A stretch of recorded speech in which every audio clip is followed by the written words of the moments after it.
Muy buenas tardes, bienvenidos y bienvenidas a nuestro estudio bíblico, hoy 6 de abril ya del año 2023. Esperamos que el Señor les esté bendiciendo y guardando y dispongamos nuestro corazón, nuestra mente para poder escuchar y considerar la reflexión profunda de la palabra del Señor. Estamos viendo 12 hombres como tú y como yo. 12 hombres que el Señor llamó, que apartó, y que vivieron un proceso y que el registro bíblico del Nuevo Testamento también nos habla, ¿no?, de cada uno de ellos. Y vamos a continuar con la segunda parte del capítulo anterior, que tiene que ver con un llamado fuera de lógica humana. Y ya con esto terminamos hoy para ya comenzar el próximo jueves con el primero de los 12 que vamos a ver, que es Pedro. Bien, pues el tiempo. Antes de poder mirar con profundidad el estudio, ¿no?, el análisis y lo que las escrituras nos hablan con respecto a estos 12, es interesante entender el tiempo en el que está transcurriendo estos hechos, este llamado por parte de Jesús. Vamos ahí a Lucas capítulo 6, verso 12. En aquellos días, él fue al monte a orar y pasó la noche orando. En aquellos días nos da un dato importante. No nos está hablando de un día de calendario o una hora de nuestro reloj humano, sino que en aquellos días nos está hablando de un tiempo. Jesús se está enfrentando a algo complejo. Y vuelvo a decir, no está hablando de tiempo de calendario, sino de un periodo, de una temporada donde el Señor Jesús sabe que la cruz se acerca. Y en este tiempo el Señor está viviendo en un clima de total violencia y oposición hacia su persona y hacia la obra que por amor venía a hacer por la humanidad. El mismo Lucas nos registra, y para esto necesitamos irnos al capítulo 5, ¿no? Capítulo 5, verso 17 nos dice: aconteció un día que estaba Jesús enseñando, y estaban sentados los fariseos y doctores de la ley, los cuales habían venido de todas las aldeas de Galilea y de Judea y Jerusalén, y el poder del Señor estaba con él para sanar. Notemos ahí que estaban ahí los fariseos, nos da un primer dato, y vamos al 21. Entonces los escribas y los fariseos comenzaron a cavilar, a planear, a cranear, no sé cómo decirlo, ¿no?, para que se entienda en buen chileno, diciendo: ¿quién es este que habla blasfemias? ¿Quién puede perdonar pecados sino solo Dios? Los fariseos y los escribas, el capítulo anterior del que leímos ahí, que el Señor en un tiempo especial se había apartado para orar, se han levantado en contra del Señor y han empezado a planear, a cranear un plan para poder acabar con él. Y esta expresión la vemos ahí culminando en el 6:11. Y ellos se llenaron de furor y hablaban entre sí qué podrían hacer contra Jesús. Ese es el tiempo en el que se refiere ahí, como comenzamos leyendo, en aquellos días, ¿no? Ese es el tiempo, el clima, la temporada, la época. Llevémoslos a nuestro tiempo. ¿Cuál es el tiempo que estamos viviendo? Donde el humanismo, el relativismo, el individualismo, ¿no?, se ha tomado la agenda. Bueno, en este tiempo había un odio constante por parte de los escribas y de los fariseos. Marcos y Mateo son más gráficos, no voy a citarla ni leer estos textos, pero ellos hablan de que querían destruir a Jesús. Marcos incluso incluye la influencia de estos sobre los herodianos. Los herodianos eran un grupo, una facción política, para explicarlo en sencillo, que apoyaba a Herodes. Y por lo general eran aliados de los fariseos. Pero en esta ocasión, estos dos grupos se unen contra Jesús y comienzan entonces a tramar en el cómo darle muerte. Cualquier similitud con la oposición que la fe vive hoy en estos tiempos en el mundo y en nuestro país no es coincidencia. Es lo que el corazón sin la luz. Un corazón apartado de Dios en todo tiempo está tratando de callar. Tratando, digo, porque somos la iglesia del Señor y soberanamente el Señor nada ni nadie podrá en contra de la iglesia del Señor. A esta altura entonces de la oposición, Lucas considera intercalar, hablándonos ahí del tiempo que están viviendo. Igual mencioné como Marcos y Mateo también lo consideran, pero Lucas ahí interesante, ¿no?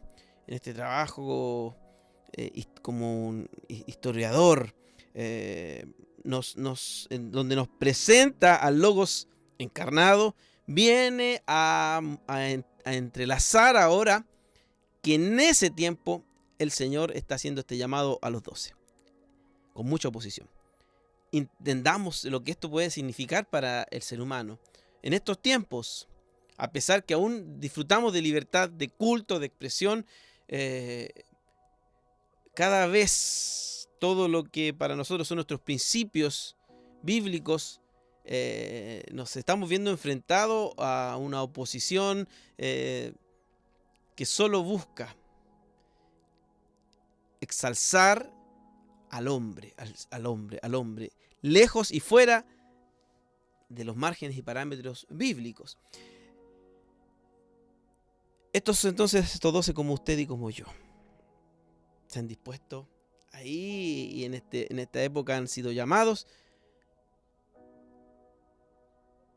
Y también entendemos que el Señor en este llamado a estos 12 comunes y corrientes hizo una señal de rechazo a todos aquellos hombres que estaban ahí a través del judaísmo, de la institución del judaísmo, porque esta institución, como institución judaica, se había corrompido totalmente. Entonces el Señor hizo un golpe a la lógica. Por eso un llamado con poca lógica podría ser humanamente, pero no, porque el Señor trabaja en corazones sencillos y humildes, ¿no? Y Él es el que nos capacita. Entonces ahí los 12 están en esta época. Recordemos también que el contexto histórico ahí nos dice que incluso el liderazgo del judaico, digamos, era nombrado por la autoridad de gobierno de aquel entonces, en la época de Jesús, ¿ya? Sabemos que en el Antiguo Testamento no era Dios, ¿no? Quien llamaba, pero en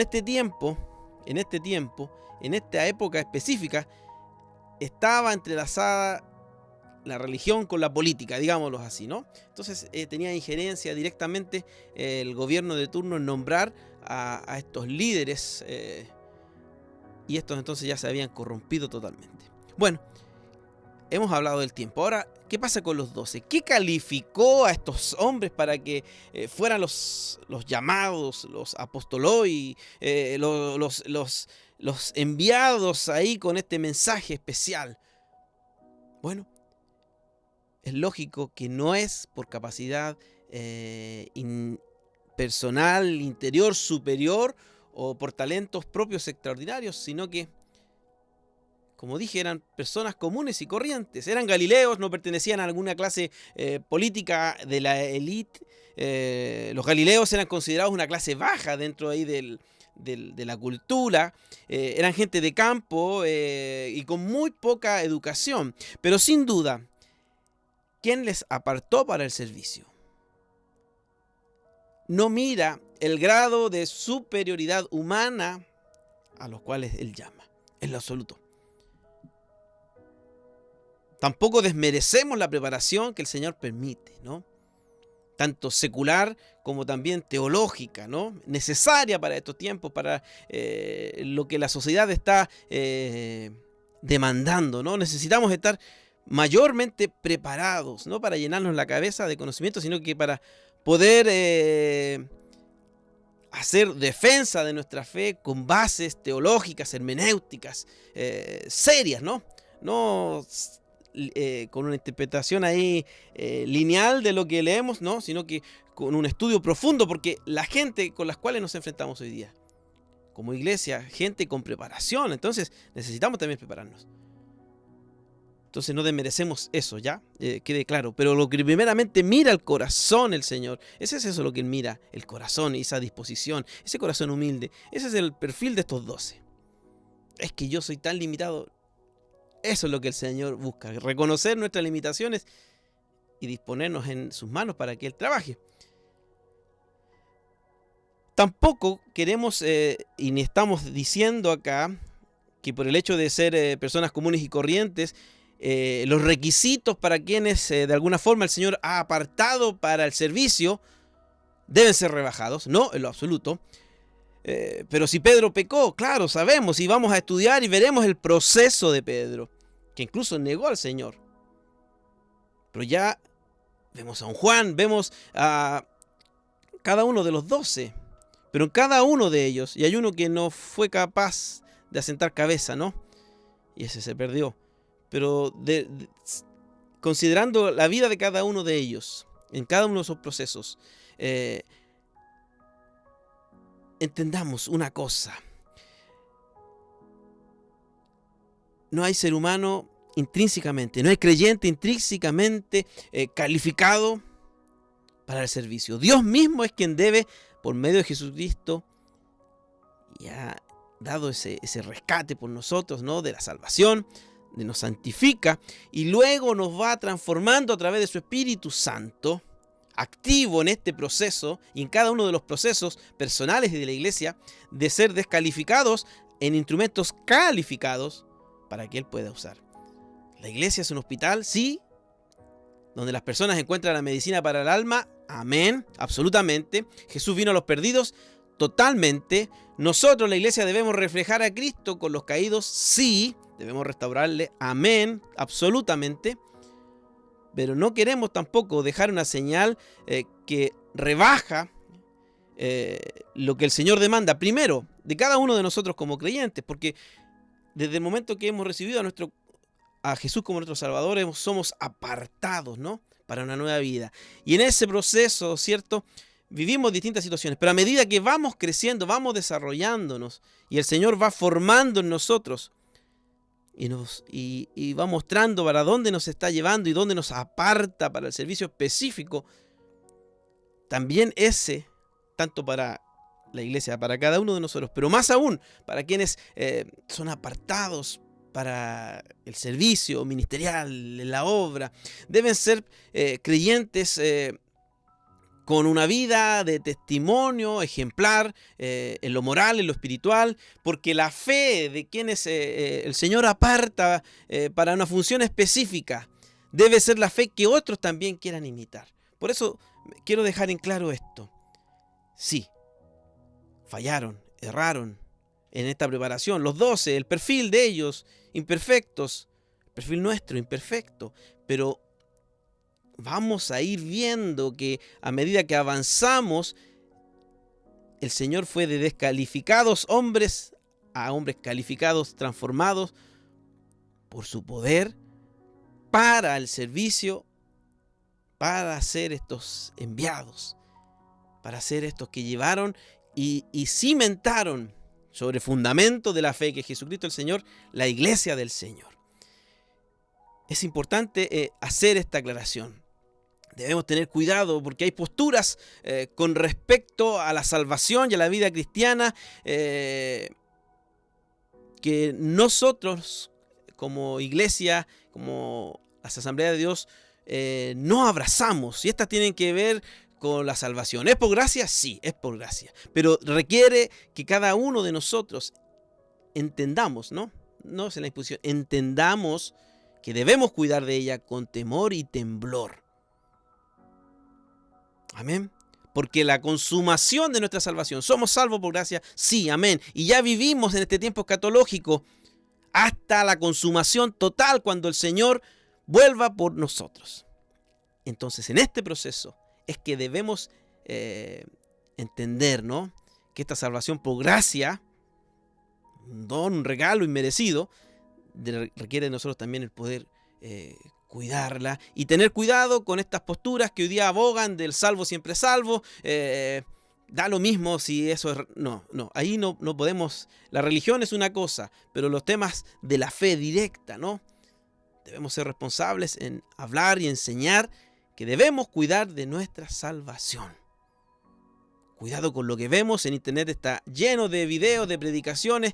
Cuidado, tener ese sentido, ese olfato espiritual para qué estoy viendo, qué estoy leyendo, qué escritores estoy leyendo.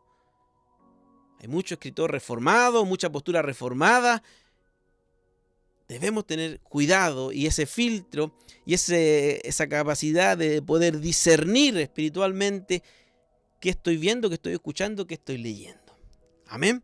Bien, dicho esto, entonces avanzamos y ahora vamos a hablar del maestro. Hablamos entonces del tiempo, de los 12, de forma general, ahora hablamos del maestro. El Señor Jesús buscó a los 12 primeramente, teniendo comunicación con el Padre. Leíamos ahí en el 6.2, en aquellos días que hablábamos del tiempo, Jesús, fue al monte a orar y pasó la noche ahí orando. Buscó intimidad con el Padre, necesaria. Dejamos también sentado, ¿no?, la necesidad de tener comunicación permanente con el Padre. Jesús mismo, siendo Dios, nos deja esta lección. Y justamente antes de la elección de estos dos, el Señor Jesús se aparta en oración. La fría realidad, vemos que Jesús está enfrentando, Jesús humano está enfrentando la oposición y busca este lugar íntimo para encontrar en soledad poder derramarse ante el Padre. Y del griego, y quiero destacar esto, porque no sé, a veces el griego y se habla y se habla y se habla.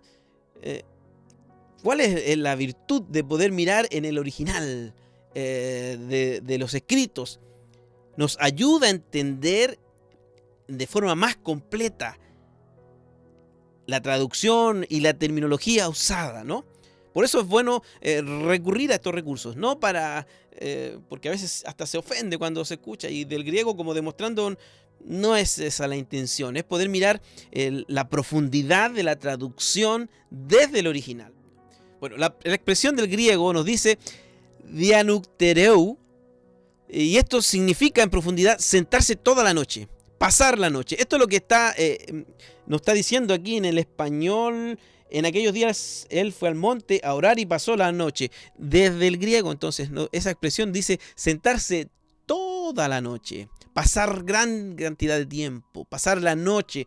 Eso es lo que el Señor hizo en oración al Padre. Y en nuestras anteriores sesiones hablábamos con respecto a que dentro del llamado a estos 12 se fueron encontrando a medida que crecían y desarrollaban en esta relación íntima con el Padre.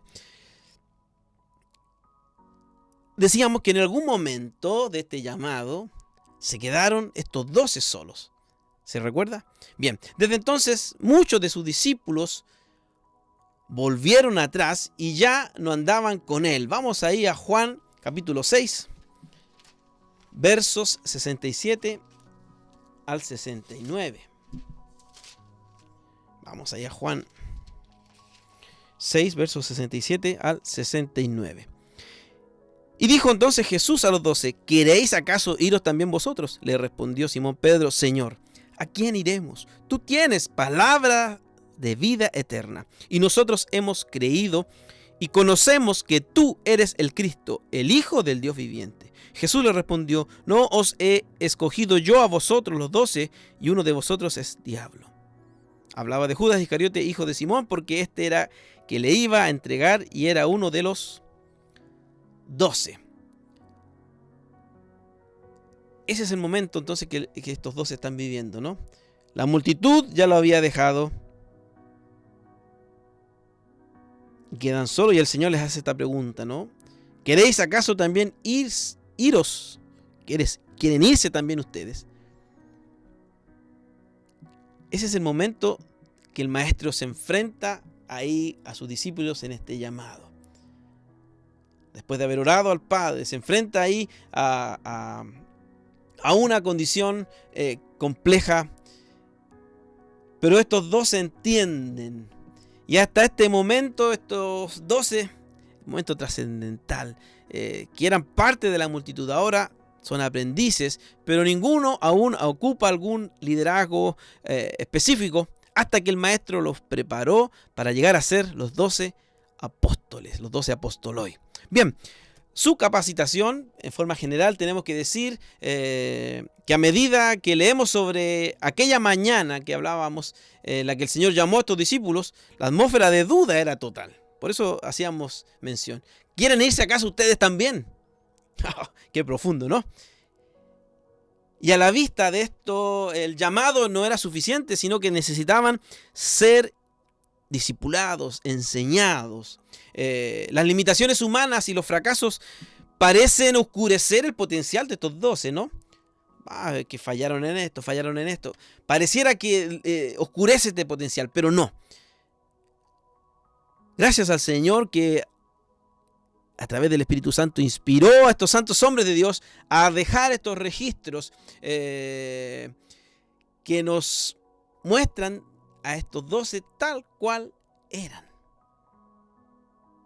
Estos 12 habían abandonado ya a esta altura todo lo que en lo que secularmente eran hábiles y se han introducido en una área donde las aptitudes naturales del ser humano no tienen asunto. Y esto tiene que ver con lo espiritual. Por eso es importante, amados y amadas, entender esto, ¿no? No son nuestras limitaciones humanas. Es nuestro corazón que se dispone, y cuando disponemos nuestro corazón, cuando buscamos al Señor en oración, cuando dejamos que el Espíritu Santo vaya ahí desde ese momento de la conversión, transformando nuestras vidas a través de la palabra del Señor, vamos creciendo y vamos desarrollando y vamos encontrando estabilidad sobrenatural. Por eso esa es la diferencia, ¿no? En lo secular, en lo natural, mi profesión, yo soy hábil. No, esto tiene que ver con un asunto sobrenatural que solo necesita corazones rendidos y dispuestos a ser transformados por el Maestro. No fue un proceso fácil. Es interesante entonces que las Escrituras nos muestran tal cual fueron las cosas, porque no quiere resaltar de estos 12 a 12 superhéroes ni 12 superhumanos, sino que hombres de carne y hueso comunes y corrientes. Lucas 24, versos 25 y 26 nos dice: entonces él les dijo: oh insensatos y tardos de corazón para creer todo lo que los profetas han dicho. No era necesario que el Cristo padeciera estas cosas y que entrara en su gloria. No entendían. Nos muestra ahí que eran hombres comunes y corrientes que estaban en este proceso de entender lo que humanamente es imposible, sino que es a través de los ojos de la fe, y a medida que vamos creciendo en este caminar con Cristo, vamos también asimilando y entendiendo los propósitos y planes que el Señor tiene desde la eternidad y hasta la eternidad para cada uno de nosotros. Nuestra fe entonces no está fundada en sabiduría humana, sino en el poder de Dios, y a través de su Espíritu Santo. Hermanos, necesitamos resaltar la obra del Espíritu Santo de forma permanente en cada uno de nosotros como creyentes. No podemos dejar al Espíritu Santo, no, si solamente la tercera persona de la Trinidad. No. Es la forma como Dios opera en este tiempo a través de su Espíritu Santo en nuestros corazones, en nuestras vidas. Es Dios mismo, a través del Espíritu Santo, obrando en nuestros corazones. ¿Por qué fue tan difícil el proceso de aprendizaje para los 12? Bueno, porque carecían de entendimiento. Vamos ahí a Hechos 1:3. A quienes también, después de haber padecido, se presentó vivo con muchas pruebas indubitables, apareciéndoles durante 40 días y hablándoles acerca del reino de Dios.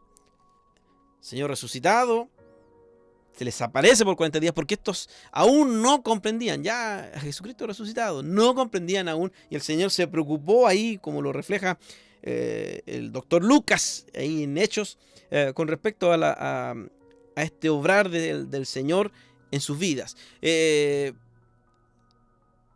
¿Por qué fue tan difícil? Anteriormente también había problema de humildad. Recordemos Lucas 9:46. Entonces entraron en discusión sobre quién de ellos sería el mayor. Jesús venció este problema con su ejemplo de humildad de la cruz. No, yo quiero estar al lado. No, yo tengo que estar. No, yo tengo que estar. Y ahí había una trifulca, ¿no? Que hasta la madre de uno de ellos ahí fue ahí a rogar, ¿no? Más el Señor les enseñó con su ejemplo, nos enseña con su ejemplo, el ejemplo más grande de humildad, que fue disponerse a morir de forma inocente en la cruz del Calvario por amor de usted, de mí, por amor de los 12, por amor de todos aquellos que deciden entregar su vida a Él.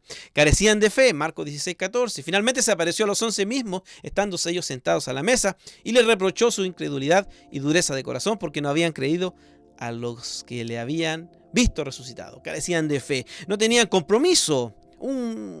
Qué tan importante este compromiso, ¿no? Con la religión, compromiso con el Señor. Y esto, si estoy comprometido con el Señor, me dispone a servir. Me recuerdo de un testimonio de una persona cuando estudié en el bachiller.